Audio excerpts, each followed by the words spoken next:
Oh yes, you are welcome back to African Colonization TV. Today is 20th of March 2026. I am ready to join him in prison. Now's president stormed Nigeria over Nnamdi Kanu. This is what is coming from the non-president concerning the visit he visited Mazam Kanu in Sokoto prison where Mazi is staying. So he has now come out and start saying a lot of good things he saw there and how they welcome him when he went there and the things he find out, because already he has been thinking that if the DSS did not allow him to see Mazam Kanu on that day, that he is ready to stay there until they know what they will do. So, in fact, in this video, he explained a lot of things concerning what is happening in Sokoto prison and also Mazam Kanu and the thing that has been going on between them. So, you need to watch the video to the end. Don't skip any part of it because he really explained a lot of things. And then also the Igbo people, those governors and those senators, those people that you claim that they are leaders, they are not leaders, and why they are still keeping Mazam Kanu in detention, because of the belief that once he comes out, he's going to start ruling them, and he's going to start taking over their position, and they're doing a lot of things. That is why you see some of others of our Igbo governors, senators, and the rest of them, they are afraid of him. And if you can see very well, all the thing that this Charles Soludo is doing with his men, trying to bring confusion here and there in the name of it is IPOB or is Kanu, Mazam Kanu people that is causing problem in the southeast, which is part of is the one. And in fact, if you come, the thing they used to do, and they will be doing it so that let the world tag Mazam Kanu a terrorist, or let the world start seeing him as a people that is, as a person that is causing problem in Nigeria. But at the end, he's not the one. Everybody knows the one that's causing the problem. So as about to watch, you try to like, subscribe, and make sure you share it for everyone to see things going on in the country. Today's edition of Niger Unfiltered, a symphony podcast, is NAS President, Comrade Atiku. Isa, Comrade, wants to have you again. Thank you very much for having me. It's a pleasure. It's been a while since the last time we met. Yes. All right. You walked into Sokoto prison and sat with Nnamdi Kanu. What exactly did you go there to do or to achieve? Ordinary Nigerians are asking if this is a political mission or a personal visit. It was not a political mission. It was a personal visit, a visit to tell Nigerians that we are all in this struggle to ensure that justice and the right thing is done. We would continue to fight injustice in this country. I believe that Nnamdi Kanu is not supposed to be in prison. I believe he is there for political reasons, not because he is guilty. He was already found guilty even before the commencement of the trial. He knew that that was how the judgment was going.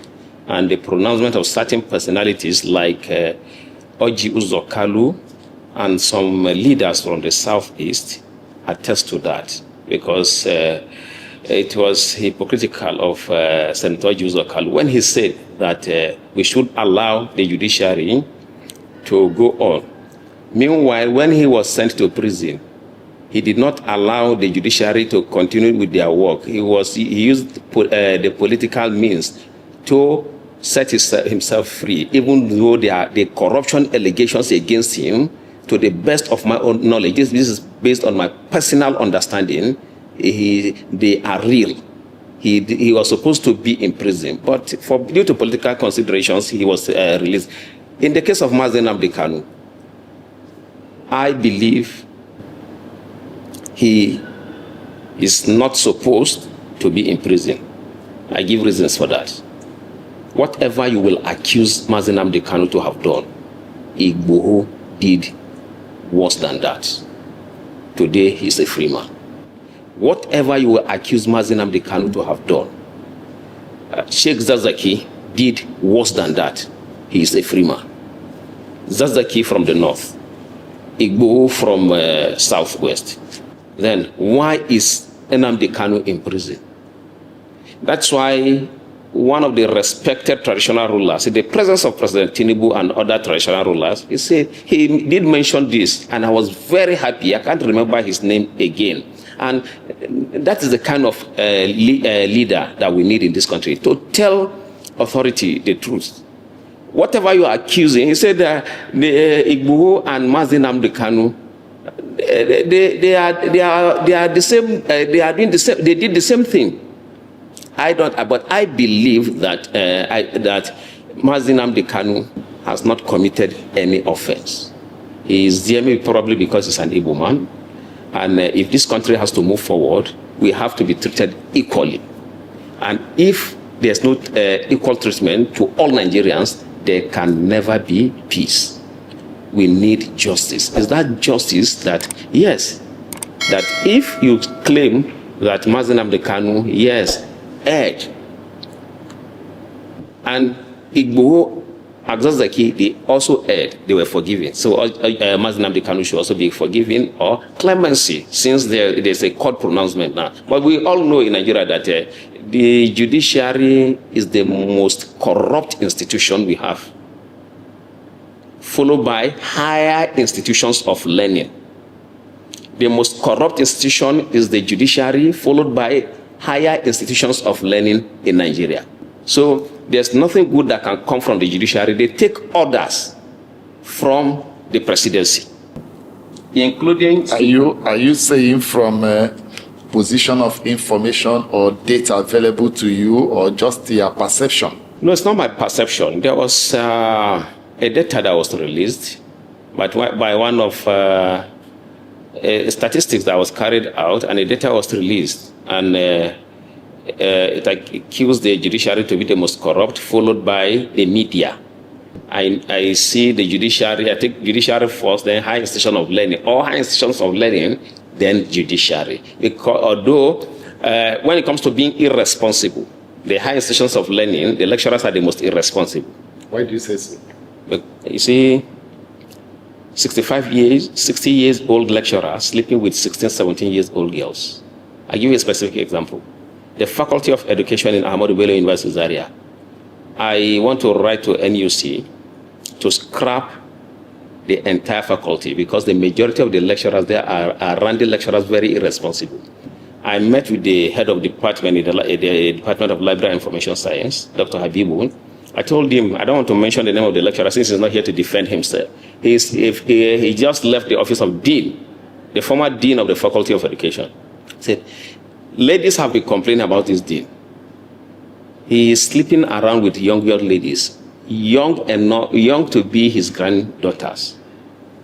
Talk to him. We cannot tolerate this again.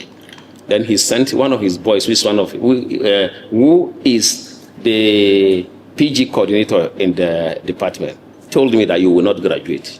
And true to his word, I have not been able to graduate. I did my defense. They asked me to do corrections. I've done corrections. They are not looking at it. So, and it's not that, the postgraduate studies, it's not like the first degree where you go to class, you write exams. They are not looking at my work. For years, at first, I started a research on information management system for access and tracking of information on kidnapping. I wrote to chapter 3, spent a lot of money, met security agents, got data, did that, he changed the topic. The topic that he approved, that was Professor Muhammad Zakari in the Department of Library and Information Science. He changed the topic. Gave me another topic, I wrote chapter 3, he changed the topic. Wrote chapter 3, another topic again, he changed the topic. All right, let's return to Nnamdi Kanu. What was your experience with him? What areas did you discuss? Yes. First, what he said to me, he was very happy. And he was in a very good spirit. He was not in any way disturbed. That shows the character of the man we are talking about. He was very strong. And when he was about to be brought out, I saw when the prisoners heard, they lined up to see their hero, to see a man that is very courageous. He is in a very high spirit, and I told him that we are strongly behind him because that Nigeria needs him. And we believe he will be released very soon so that we can work together to see that Nigeria get to the place where we all desire. Because, you see, anybody in his right senses will agitate for what Nnamdi Kanu is agitating for. Why? Treat us equally. It's not an offense. If you are not treating us equally, let us leave. So what is an offense in this? Treat us equally. If you are not treating us equally, let us leave. We can stay on our own. And then you are saying that no, of course he has to agitate for that. This is my own personal view now. If I see any Igbo man campaigning or supporting the APC, my view is that he is either a coward or a hypocrite. If you cannot be a courageous Igbo man, you see, the Igbo people are blessed with courage, but that does not mean that you don't have cowards among them, because you cannot have people, no matter how strong they are, you still have weak ones among them. Yes, the cowards among them are the ones who are supporting APC. Why are you supporting APC? Is it because when I was in DSS custody, the majority of the people there were Igbos, Kanuri, the majority, and around my cell were Igbos. All of them, they say they are IPOB. Let me tell you what it means. Once you have problem with anybody, that's what the DSS. You see, as a matter of fact, I have called on President Tinubu to make the DSS a department of the Nigerian Police Force. The only thing they do very well, which is why the politicians are keeping them, is to fight or to humiliate perceived enemies of the politicians. That's the only thing they do. We'll go to that when we talk about the DSS. We'll return to that. Let's look at who authorized their visit. Was there anybody that facilitated their visit from high up there? Because we know that you don't just walk into prison facilities to see anybody, especially for someone like Nnamdi Kanu. I want to let you know that I am the NAN's president. I mobilized there. If they had not allowed me, at first they resisted. I would have remained there. I'll barricade the road. That was my intention of going to Sokoto. You can't expect me to leave Abuja for Sokoto and you don't allow me. I made it clear to the person, to them there. You either allow me or nobody, or you also arrest me and keep me with him. So I made up my mind. That was why when I was going, I didn't go with my car. I didn't go with luggages. I went with 2 clothes so that in preparation for my arrest. And when they try to say that no, it is weekdays, that you see Nnamdi Kanu only on weekends, I say I'm not aware of that. Why? Because there is no law that prohibits one from seeing anybody that is imprisoned. Since I know that, I made up my mind that these people, I know they are lawless. Most of the security agencies, with the exception of the military, that I don't really have anything to hold against them, all other security agencies, they are very lawless.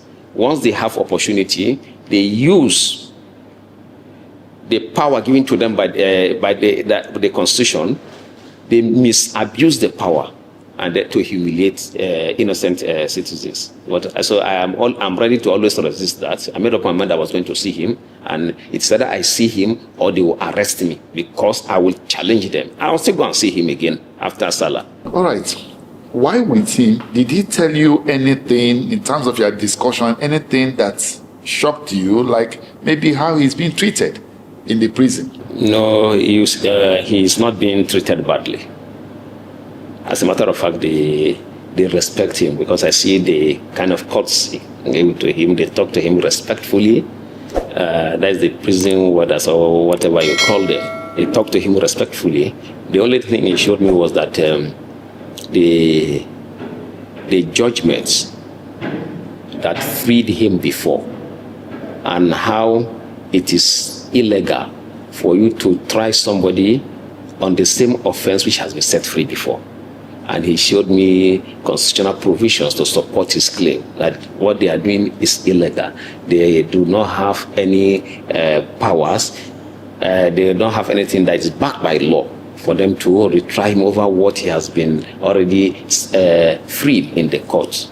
And that he also showed me judgment that the court gave for him to be paid certain amount of money for the persecution which he went through. I saw all of those documents with him. He showed me relevant provisions of the Constitution and the offenses they are trying him and how it is not in line with the laws of the country. All right, let's move on. I don't know whether you shared with Kanu why he sacked his lawyers and whether he's been able to re-engage lawyers. If not, how does he intend to pursue his appeal? Well, even though we didn't discuss that, but he didn't sack them. What happened was that he only relieved them because he saw that it was not a case of that the law was being considered. And you know, lawyers, they discuss based on law and evidence. So when he saw that it was just political persecution, so he realized that there was no need for him to engage lawyers because there was nothing like, the law was not involved in deciding his own case. So that was a smart move by Nnamdi Kanu, because if law was involved, yes, he would have allowed his lawyers to continue. He didn't sack them. They are still his friends, and he holds them in high esteem. All right, let's look at some people are saying Kanu's case is being dangled like a bargaining chip for 2027. What do you have to say about this? Yes, I agree with those who are saying that. But the truth of the matter is that even with what is going on, the decamping of governors into APC, the presidency, President Tinubu, per se, knows that there's no way he's going to win votes in the southeast if he doesn't release Nnamdi Kanu. So he's playing his card very well to see that maybe close to the election, Nnamdi Kanu will be released, and if maybe, and then so that he can talk to the people, because as it is today, a lot of people are loyal to him. I know that because during the protest, when we protested before the judgment for him to be released. While the protest was going on, police came, they were throwing tear gas and started shooting at us directly. So we dispersed. All my friends ran away. And I got to a junction where I became afraid because people were gathered there. And at that time, because I still know that those people who abducted me are still trailing me to see how they can still hurt me. So I was alone. So I was afraid. Some guys came to me and said, "Oh, this is Comrade Atiku, the Vice President, who has been fighting for Nnamdi Kanu." I said, "Come, let's go." They took me. I said, I don't know them. Later I realized these are able guys. They were, in short, one, because my phone was not even with me.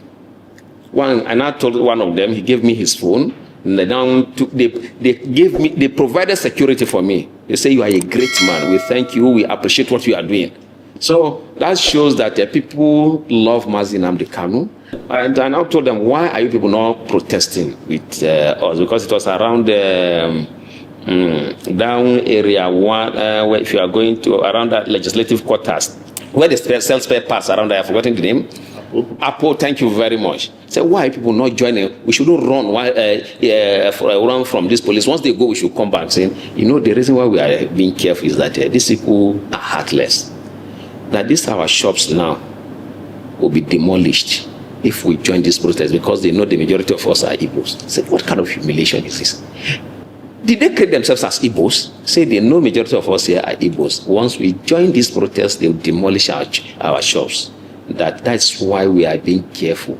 We cannot do what people are doing. To them, they think I'm Hausa. He said, you are Hausa now. They will release you and they won't harm you. But for us, if we do anything, our source of livelihood is gone. Somebody is tempted to ask, what is the attachment to Nnamdi Kanu? You see, whenever you are blessed, people want to be like Nnamdi Kanu. You see, it's not by power, it's God's favor for people to have confidence in you, for people to love you. This is what the politicians want. They cannot have it.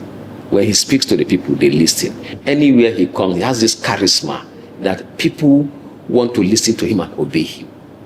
And he has, with that, of course, he will have many enemies. With that alone, that blessing from God alone attracts enmity. And that's why the powerful ones who want to control the people, the kind of influence he has. He's not forcing people. If Nnamdi Kanu says now, Atiku, I want you to start trekking from Abuja to Sokoto, I'll start trekking. It's not using anything.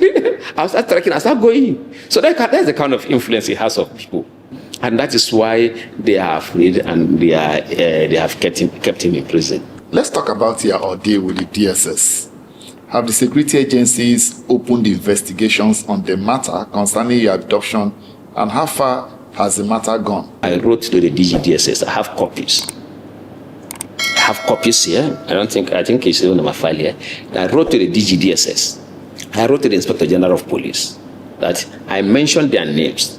Lukman Salahuddin, Ladoja, Olushola Ladoja, Usman Baba Kankia from Samaru in Zaria,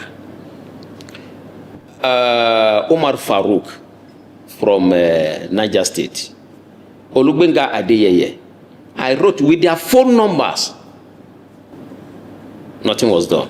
Are they members of NANS? You see, nuns, we have touts, cultists, and thugs in nuns. As a matter of fact, I want Nigerians to know, and all those listening to us to know that I left student activism a long time ago. I hold a degree in computer science and a master's in information science. Why should I come back to be in nuns? People persuaded me. They said, "Atiku, we know that you are strong, you are courageous, you are not a cultist, but you can fight cultism. Come and sanitize the organization." I said, no, I've passed this stage in my life. So this stage you are saying you have passed, it can destroy the entire country. If really you are sincere, come back and contest for us. I said, okay, I don't even have the money because it requires a lot of money. They said they were going to help me, support me financially, and then talk to other persons. That was how I emerged as NANS president. I have always stood for justice. Then after the whole thing, in DSS custody, they took me to a court, and the case died down like that. It should not die down like that. This should be investigated. It should be investigated. What kind of country are we? You just your interest is that the case be investigated. If it's not investigated, I will still continue to accuse Tinubu in my heart that he sent these people. And what you should know is that he is not learning from history. When the late General Sani Abacha was head of state, Al Mustafa and others, according to what people said, and according to what the late professor of criminology said, that they humiliated him. And some journalists also said that even Muhammad Abacha participated in it. What happened to him? When his father died, he was imprisoned. His mother Mariam Abacha was running from left to right, begging people. It was out of pity for Mariam Abacha that Muhammad Abacha was released. Sheyi should know. I am telling the world today, I have no doubt in my mind, Sheyi will go to prison. Keep this record.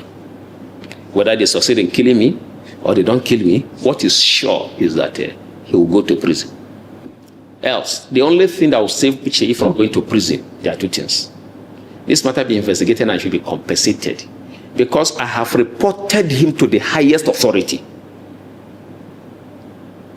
It is not because they macheted me that I cannot use my hand to write again. I can't write. If I'm writing, you see that you think I just started a boy in primary school.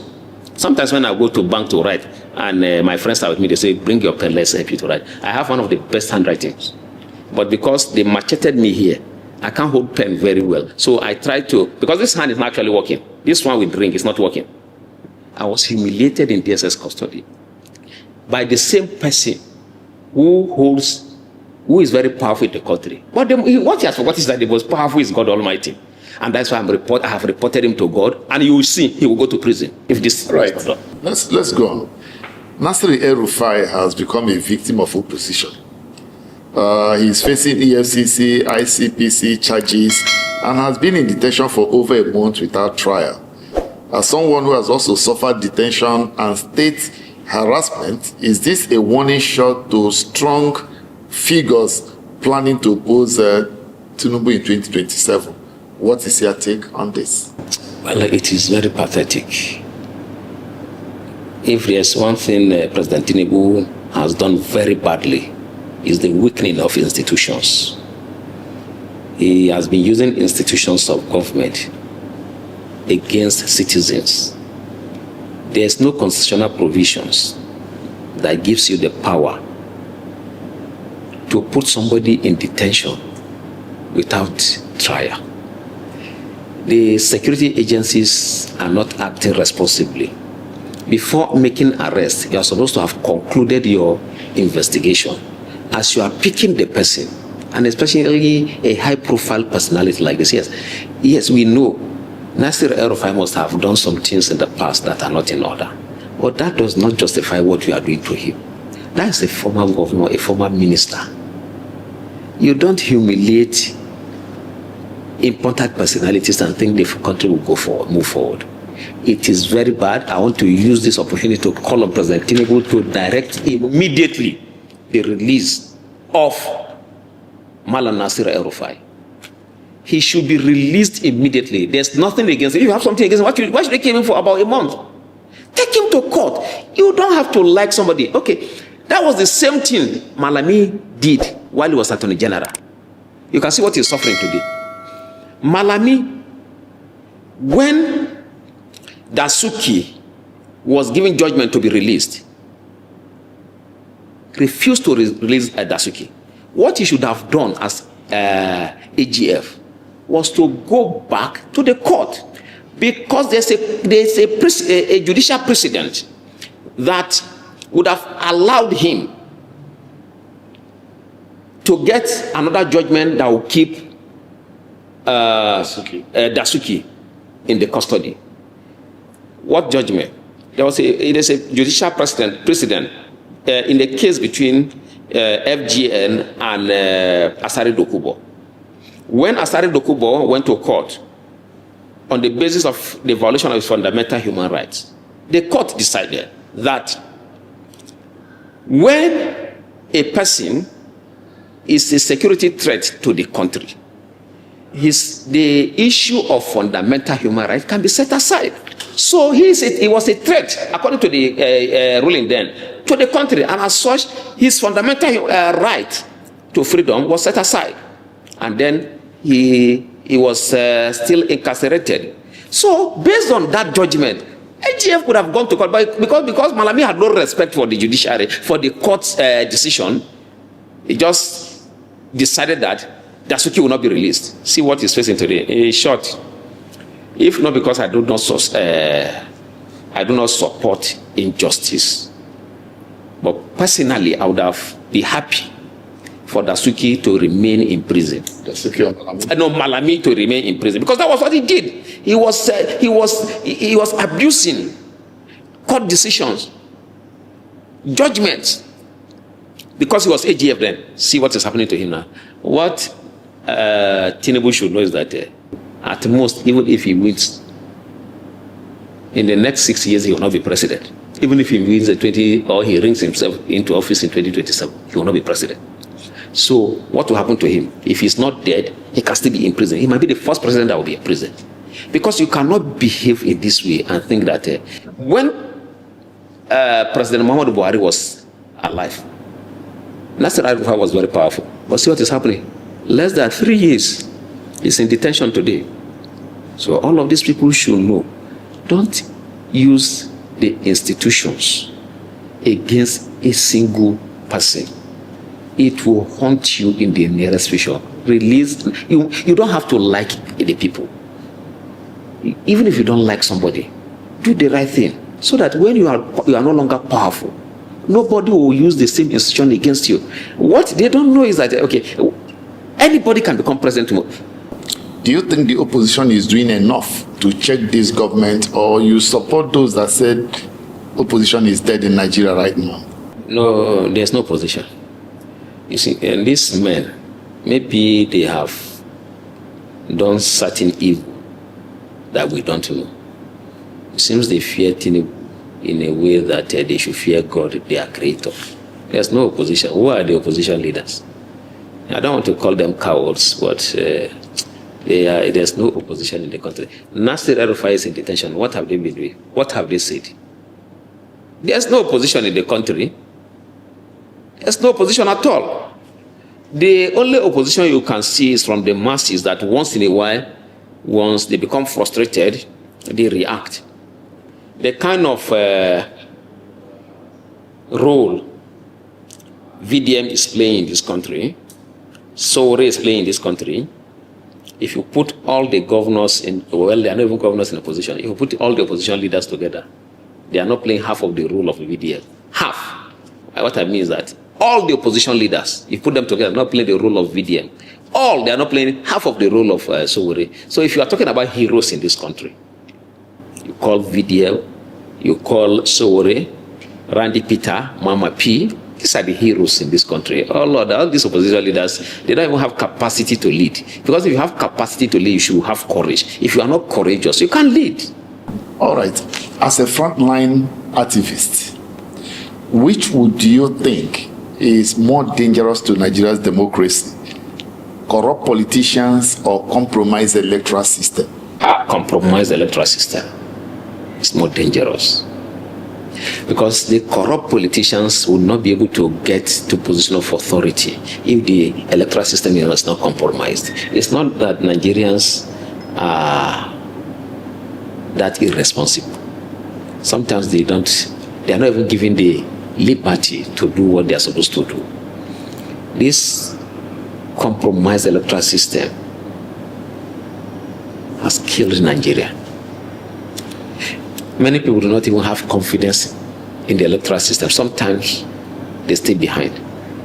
I'll give you an example. In Kogi State, where I come from, the Kina local government and of local government alone is more than the entire Kogi Central, where the current governor comes from.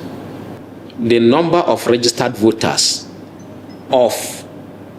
the number of accredited voters in Okene as a 2023 governorship election in the whole of Okene, the number of accredited, not registered voters, was less than 30,000 or so. It was less than 50,000, in the range between 30 to 40,000 or so. The governor was reported by INEC to have secured lawful votes of over 100,000. When the number of accredited voters was between 30 to 40,000, less than 50,000, it was reported by INEC to have scored over 100,000 lawful votes. Also in Adavio, Okehi, again, over 100,000. We are not talking about registered voters, the number of accredited voters on the day of election. Before the election, the results of the election was filled by the then governor Yahya Bello, was released by some of his aides who were angry that he didn't choose them as governorship candidate. We saw it, and then it was shown to INEC. INEC said they are not going to accept that. That same result, what we heard, that when money is transferred hand, it was said that when the INEC officials, that was what the information, he said, we get all this information and we believe the information is correct because it is coming from his inner caucus. Those he refused to give governorship ticket, that they thought, because he gave to the least qualified among the aspirants. Because you have a pharmacist, Asuku, who was his chief of staff. You have the AG of the state, Accountant General of the state. But you have a boy to the AG, who the current governor was looking for driving work in the office of the AG. So the AG was his own boss. A driver, somebody that wanted to be a driver, Now the overall boss in the state. So when there was a picture I saw yesterday, when Asuku, the then chief of staff, was campaigning to become governor in 2023, the current governor was among the crowd that was cheering him.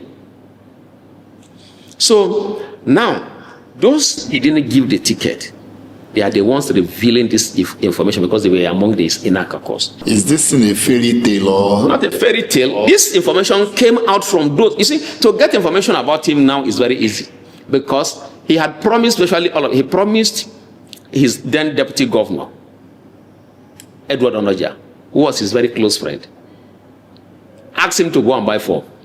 He promised his chief of staff.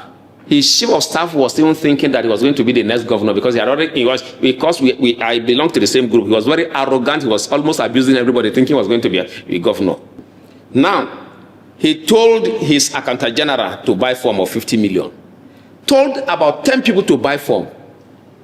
Then bought form for Ahmed Ododo. They didn't know why it was Ahmed Ododo picked. Because he was the least qualified. He is the least exposed, and as you can see, even as governor, he is more or less like an errand. It's not more or less; it's just an errand boy. If Yahabelo says to him today, maybe what I feel, because I said then, and there's nothing that has made me. There's nothing available to me now for me to shift my position. That his belief in fetishism is so high that there's nothing he cannot do. So maybe they could have taken oath, blood oath, that's making the governor to be right. Because if he tells the governor, because he's still living in government house, a highly placed security expert told me this, that he lives in the same room where he was living as governor. If he tells the governor, the current governor, of course, when it comes to money, according to those close to him, that he gets 2 billion every month from Kogi State coffer, every month. And if he tells the governor to divorce his wife today, he will do that. So if it's not blood oath, what will make a man to be behaving like this is not loyalty again. Even your father you should not be loyal to your father to this point where everything he says, even God did not say everything your father says. You have to honor and respect your father, but it must not be everything he says. Oh yes, that is Nigeria. He has said a lot of things and he spoke very well concerning the visits and then concerning what he saw in Sokoto prison. In fact, it is now clear to everybody that Nnamdi Kanu did not sentence because of he committed anything. They know that he did not commit anything. I'm not sure who did the deals of the Tinubu and then the deals of Buhari, because all those things you saw him did in the courts on that day, it is something that they have already written and give to him to come and showcase. That is why he makes sure that he do it. So there is not anything like where is the evidence, prove it or do that. That is why Mazam can keep on asking him and telling him that he should show him the evidence he used to pin him or he used to sentence him till today. Omotosho has never speak or has never uttered anything concerning what happens in the court. So all those things that you are seeing in Nigeria, the judicial system of a country, once it gets to this level of no matter whatever you do, you can never get justice in a country like Nigeria, meaning that that country is dead. Because it is only a judiciary that you can see in a country you are going, at least if the country is still moving, you can hope on the judiciary. But in this case, you can never hold on any judiciary. Every system is being corrupt and down. So there is no way you can say, yes, this one is moving. The only people that can tell you that they are moving is the people that is beside the president or those that is in power. And if you are in power, you are in opposition like PDP, or you are in Apoga, or everybody is seeing how they are jumping from one party to another. And then you are not supporting the present government, which is Tinubu, and you are in opposition party, meaning that nobody will even be hearing you. And then they will be fighting you every day.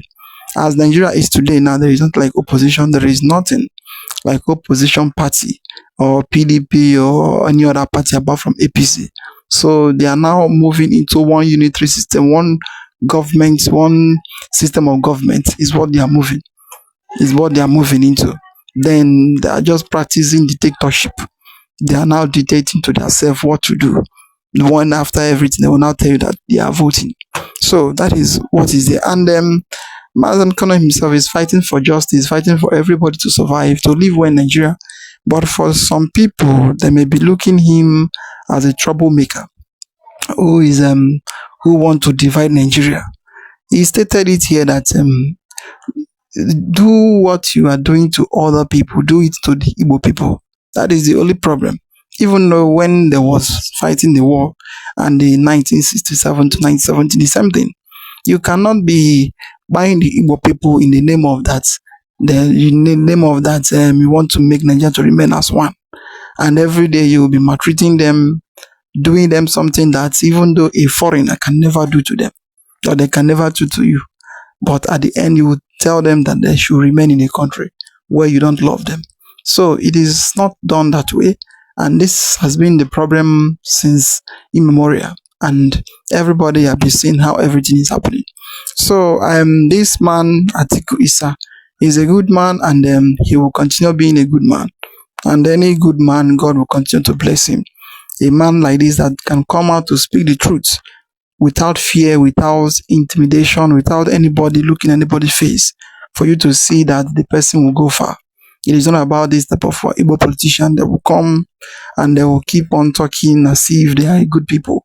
All of them, they are not. The worst part of it is that this issue of Soludo, when he was getting into the power, he keep promising, saying a lot of things. Once he gets into there, he changed, he turned in fact, he turned to a dictator overnight. Today, everybody is now seeing how Anambra is. So that is how all of them is. For you to see that they are too corrupt, too over corruption, and they over decisive.